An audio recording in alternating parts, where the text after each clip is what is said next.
আজকের ভিডিওটা আবারও শুরু করছি রান্নাঘর থেকে। দেখতেই পাচ্ছ আমার হাতে আছে ভিজিয়ে রাখা রমা কলাই আর সাথে ছোলার ডাল। এটা আমি আগের দিন রাতেই ভিজিয়ে রেখেছিলাম আর এখানে সেদ্ধ হতে দিয়ে দিয়েছি। নমস্কার আমার প্রিয় সকাসকিগণ, কেমন আছো তোমরা সবাই? আশা করছি অনেক ভালো আছো। রান্নাঘর থেকে তো ভিডিওটা শুরু করেছি, কিন্তু আসলে আমি বানাতে চলেছি বাবু মশাইয়ের টিফিন, মানে আমার বর মশাইয়ের টিফিন।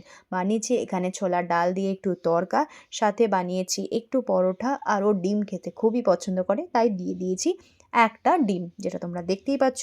পরোটাটা আমি চৌকো চৌকো বানিয়েছিলাম, প্রথমবার ট্রাই করেছিলাম। যাই হোক, তড়কা, পরোটা আর সাথে ডিম সেদ্ধ, এই হলো আজকের টিফিন।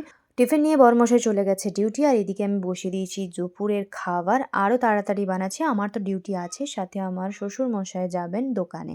ওইখানে দেখলে কালো প্যাকেটটাই ছিল আসলে মাংস। আর এইদিকে দেখো আমার ঘরের অবস্থাটা দেখো। রান্না করতে করতে আমি এসেছি ঘরটায় একটু উঁকি মারতে, আর ঘরটা পরিষ্কারও করব। তার আগে এদিকে বসিয়ে দিয়েছি মাংস। আর জানো, নিউ ইয়ারের জন্য আমি নতুন প্রতিজ্ঞা করেছি যে আমি করব এরপর থেকে হেলদি ডায়েট। এই যে ভিডিওগুলো দেখছো, এগুলো সব পুরনো ভিডিওগুলো আপলোড করে দেবো, কিন্তু আমি 12 তারিখ থেকে অলরেডি হেলদি খাওয়া স্টার্ট করে দিচ্ছি, মানে আজ থেকেই।